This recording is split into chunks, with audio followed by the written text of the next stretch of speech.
Thank you very much. Hello everyone. So yes, my name is Nick Evans and I am a theoretical particle physicist. So you're probably wondering, what is it that I do? Now what I want to try and convince you of today is that I work on absolutely nothing. I'm really interested in completely empty space, and that will sort of come out as we go along today. So I want to do a few things today in this short period. I want to tell you about what is the most pressing problem in astronomy at the moment, which is dark energy.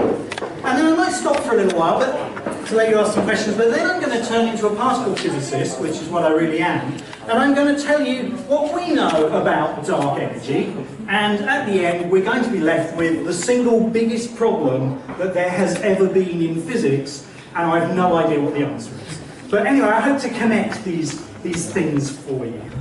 Okay, so dark energy, I have no idea what it is, but anyway, that's what the talk's about. So first of all, let me put on my astronomer hat and talk to you about what the universe is doing. So bizarrely, we believe that the whole universe began with an enormous explosion. So why do we think that's true? Well, what do we know about explosions? Well, there's generally a big flash and light.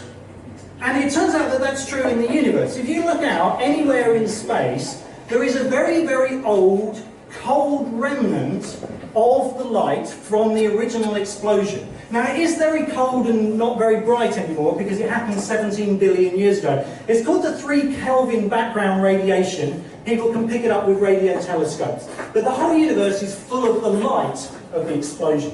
What else do you expect? You expect some smoke, some residue from the explosion, and you just have to look around. That's what we are, basically.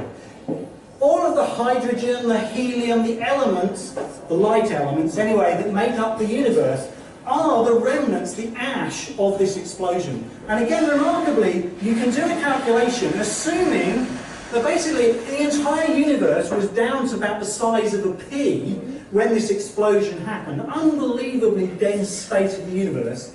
And you let it expand, and you discover that the ash precisely replicates the amount of hydrogen, helium, lithium, and so on that there are in the universe. And finally, the thing that really tells you there's an explosion is that everything is flying apart all over the place, right? And indeed, if you look around in the universe, not locally here, you're all staying here thankfully, but if you look at other galaxies, every galaxy is flying away from us at the moment in all directions, as if there's been a big explosion and everything is just being cast out. So we believe that the whole universe began with a Big Bang. And then, of course, there's a question, which is, are all those galaxies just going to fly off forever and one day we'll not be able to see them and that'll be it, we'll be left on our own? Or could something eventually stop them flying away and make them come back towards us? And the thing that might do that is gravity, right? The stuff that pulls me onto the surface of the Earth.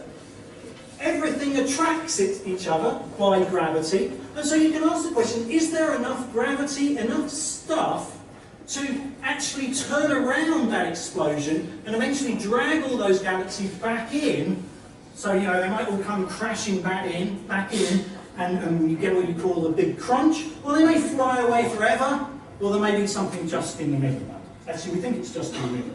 That's not really where I'm going today. Oh look, we've changed computers, so all of my little PowerPoint signals have changed. Very good. Right, so what we have to do to work out whether the universe is going to collapse again or whether it's going to keep blowing up forever is to count the amount of stuff that is causing gravity. So we need to know what sort of stuff there is, and there are 3 sorts of stuff. There's pocket fluff. So that's basically what we're all made of, atoms. The stuff that everyday things, basically everything you've ever encountered is made of. So, very quickly, protons and neutrons form like the sun in the centre of every atom, and then like planets going around them are things called electrons, held together by the electric charges. That's what normal stuff is made of, basically those 3 particles. And electrons, I'm going to talk about them later, so I'll just say that a bit. Electrons are what everybody else does, apart from particle physicists. So electrons are what run around in wires to make lights come on. They're what makes your iPhone work.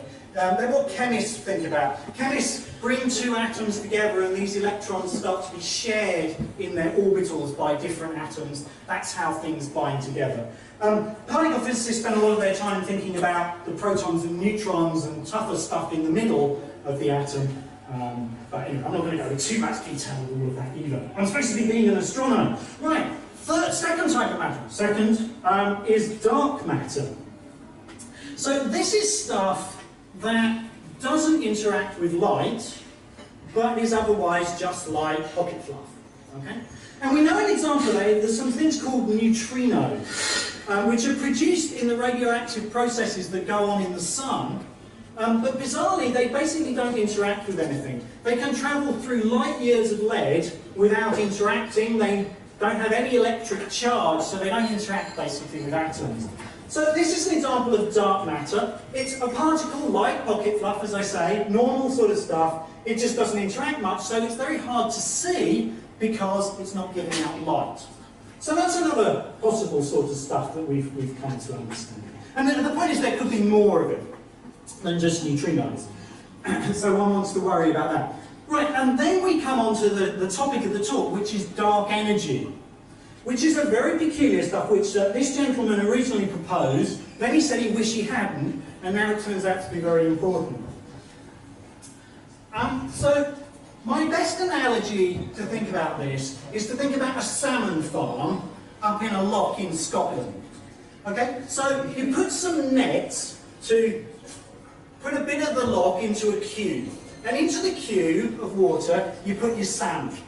So you should think of pocket fluff, people like us, as the salmon. Dark matter's the same, it's the salmon. Dark matter is like the water though. Now, think about if you make the space expand. Okay? Take the walls of the cube, the nets on the edge of the pond, and move them out. Well, what happens to the salmon? The salmon just have more space to move around, but there's the same number of them, and they just wish around wherever they like. There's a lower density of them. But the water, when you expanded the net out, you just got the same density of water, the same amount of water per unit volume, filling the whole space. You got more water as you got more space. And dark matter is a substance that's like that might, in principle, fill the universe, all of space, be some sort of density of gravitating stuff, and as the universe expands, you might find that you have more of the stuff. And that's the third possibility, and as I say, Einstein thought it was crazy and tried to uninvent it. Okay, so you go out and you try to measure this stuff. And what do? Well, you can look for pocket fluff by shining lights around, stars and things like that, and just count. Stars, yeah, okay. Dark matter's a bit harder because you can't see it, but it still has a gravitational influence. It still pulls on things. So you say, you watch some galaxy a long way away moving around or whatever, and you say, can I understand what forces are acting on it? And if you can't explain all of them, you might have to invoke this idea of some substance that you can't see, but that has a gravitational influence. And then there's dark energy, and dark energy can have one of two effects. It either makes the universe explode outwards or collapse inwards. It sort of has a pressure on the whole of space that makes things move in or out.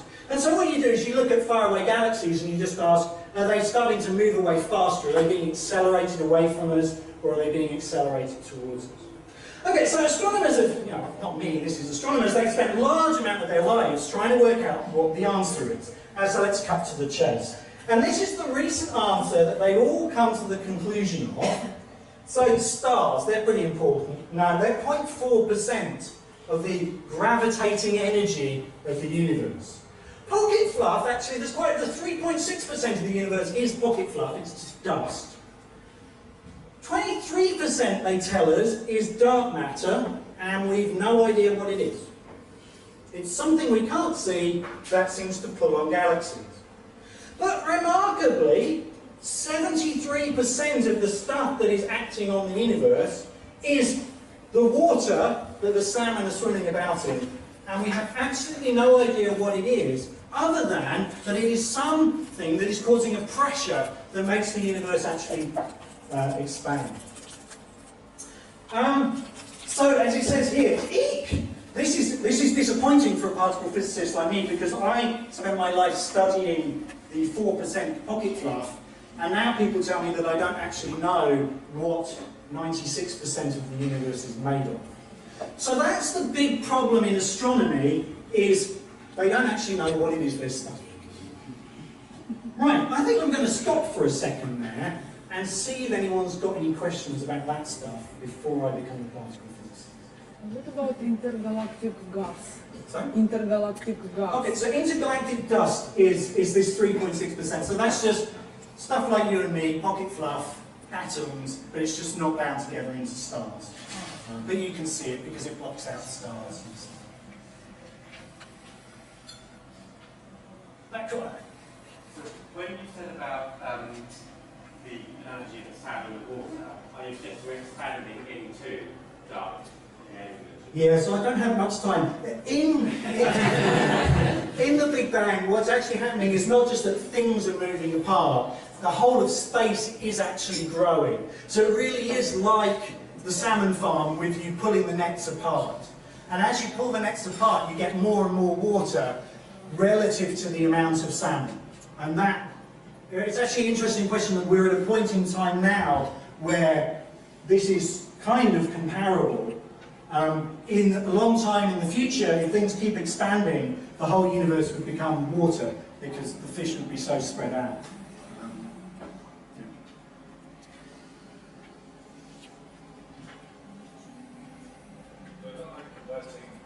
Dark energy into dark matter. Okay, I have no idea what this is, and I have no idea what this is, so I have no idea if you can do it. It's a good thought. Alright, good. Right, so, you've got a particle physicist before you, and you want to know, what does he know about dark energy? What do he thinks he knows about the universe? So what do? We try and make everything the universe is made of. What we do is we take some particles, and we make them go really, really fast, so they have a lot of energy. And then we use E equals mc squared. We take that energy and we crunch it down into a very small bit of space, so that the universe can use E equals mc squared to turn the energy, the motional energy, the kinetic energy of the particles, into the mass of new particles. And basically, as long as taxpayers will put up with us, we're going to keep increasing the amount of energy that we put into these collisions to make things that are heavier and heavier and heavier. Right, so that's what we do. We just scan through space. So you're going to ask the question, well, what have you found, Nick? And actually, that's a whole bunch of confusions as well. But let me just sort of concentrate on one bit of it. So I talked about electrons, the things that make your iPhone work, that are causing electricity, the particles that move around with their charge. What we found in these experiments are copies of the electron. The first one is called the muon. You've got to call these things something. It's about 200 times heavier than an electron, but in all other respects it's exactly the same. And then we found a third guy, it's called a tau. It's about 20,000 times, I think, the mass of an electron, but in other ways it's otherwise the same. And this is, again, that's actually true for all of the different particles we discovered, is that they are replicated in this way. And this has been a huge confusion for us, and let me explain why. Energy is mass, E equals mc squared. But what is energy? Energy is all about interactions, right? If you think about a candle, what's going on? It gives off heat, it gives off energy. But what's going on in there is that a chemical reaction is making electrons be attracted to different places in atoms where they like to be, and when they like to be there, they give out energy. So, the mass of a particle should be a reflection of its interactions. So how is it possible to have an electron, a muon, and a tau that have exactly the same interactions, they have the same forces acting on them, but different masses? And that has been the big confusion in particle physics for, well, 50 years or so. And somebody had a crazy idea as to what the answer might be. And this is Peter Higgs. He had these ideas up in Edinburgh, and the mechanism is now called the Higgs mechanism.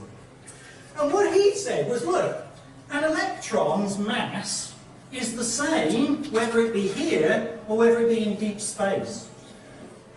And I know that has to have something to do with an interaction. So I'm going to basically invent a new interaction, a new force, and that force has to act everywhere in the universe. There has to be an interaction. So what he imagined was that the whole of space was full of treacle. Actually, it's a collection of these things called Higgs particles. So let me give you a little analogy which has been floating around for a large number of years. This actually went back to a competition by William Waldegrave in Margaret Thatcher's government. He challenged theoretical physicists to tell him, actually I think he was an experimentalist, he won, but anyway, challenged particle physicists to tell him what the hell the Higgs particle was. And somebody came up with this analogy. So this is the Conservative Party conference. You can boo, it's okay. These are all of the delegates hanging around. And then what was supposed to happen was that Margaret Thatcher comes in, and everyone is of course desperately keen to interact with her. And she's like an electron. She wants to just travel very quickly through this room. But because all of the delegates are so keen to touch her and to get her autograph and so on, she gets impeded, she gets slowed down, and that's basically what mass does. Massless particles travel at the speed of light, more massive particles travel more slowly. So it's this sort of idea of you're trying to go through this treacle, but you can't, you're being impeded, and that interaction is what gives mass. So the idea was that this stuff, whatever it is, would interact differently with an electron and a muon and a tau to explain their different masses. And the people always said, well, okay, so surely it's crazy to think that the whole universe is full of all of this stuff.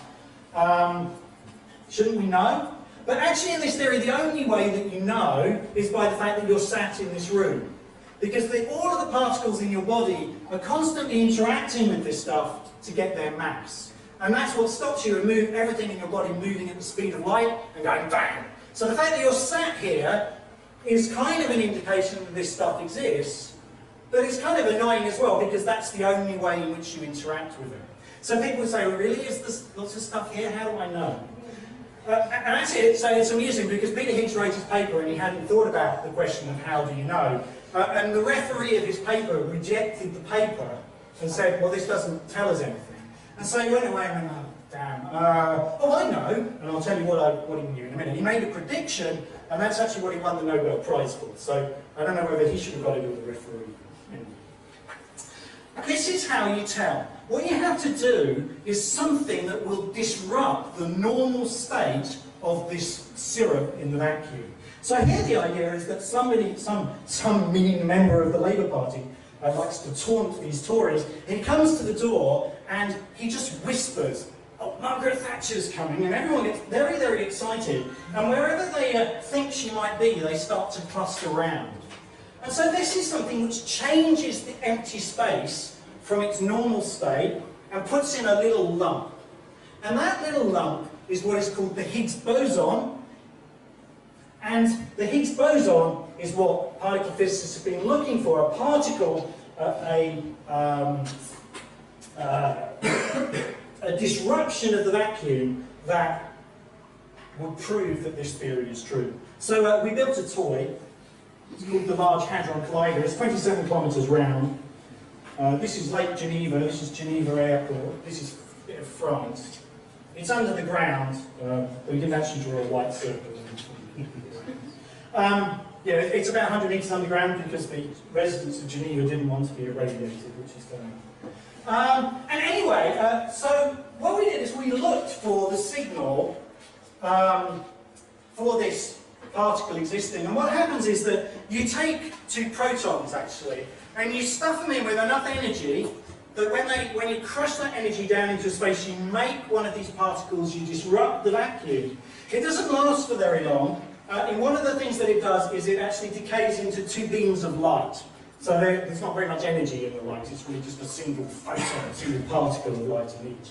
But anyway, you just basically, you hit two photons together and then you look for light coming out. I don't know if you can see this. This is the number of events seen as time passes, and this is the amount of energy that those events have, the amount the light coming out has.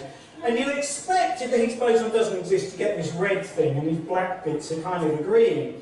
But down here, they started to see more events than you would have expected, unless there's a new thing, this thing that you're creating, that is decaying into light. And the blue that it's about to show you there is it saying it agrees with what you expect from this thing existing. So the Higgs boson really exists, and so we gave Peter Higgs a Nobel Prize.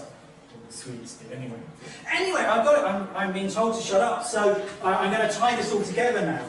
The point is that the Higgs is the water in a salmon farm. It fills the whole of space as treacle. That is the idea. It's a form of dark energy.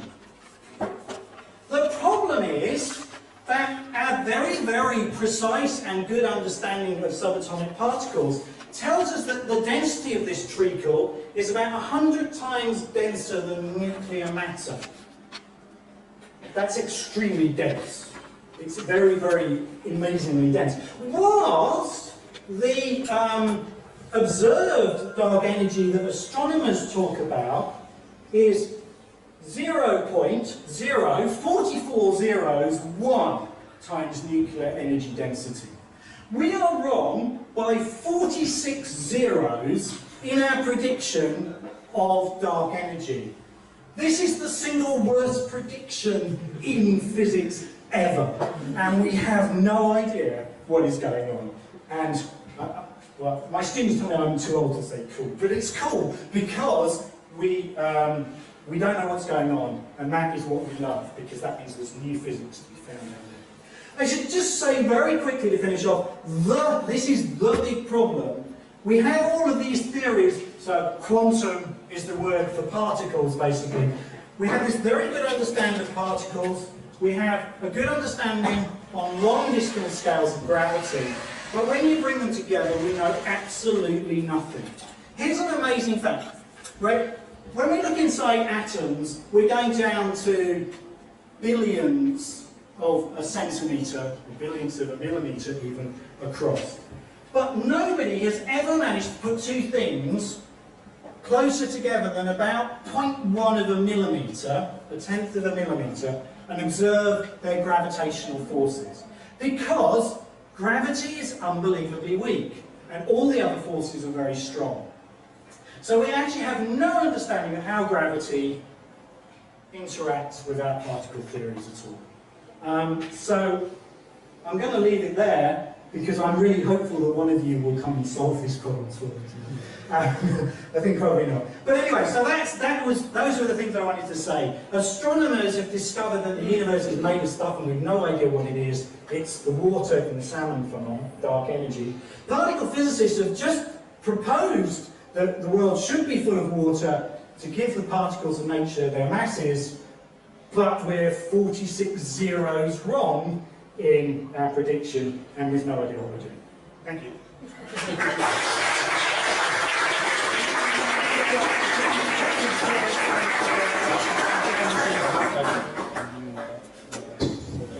Thank you, Nick.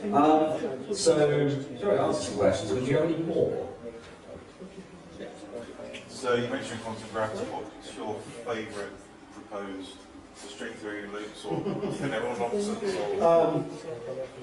Okay, so I wouldn't put much faith in any of them. What I would say is that string theory has the benefit of tying in to our understanding of subatomic particles. It includes matter and gravity, and if it didn't only live in 10 space-time dimensions, probably it would look very attractive. And actually, so one thing that people could ask me is, why was Pearl talking about holography and then I'm talking about this? I can't go into too much details, but there is actually a new idea that's coming into vogue where gravity is kind of an illusion. The world we live in is kind of an illusion. It's actually a hologram of a lower dimensional space. And we're still trying to understand that, and ask me about it in private, and confuse you for a while. Right, any more? Is there a really good documentary that covers what's been discovered since the Higgs boson system? Since the Higgs boson. Yeah, actually, what we've found since the Higgs boson is exactly what we were expecting to find, and nothing too exciting. There is one rumour at the moment, it's kind of on the edge, that they are seeing a new Higgs-like particle with a mass about 7 times the mass of the Higgs. We will discover in August whether or not that is true. If it is, you'll read it in the newspapers, and that's the best place to go at that point when it becomes true.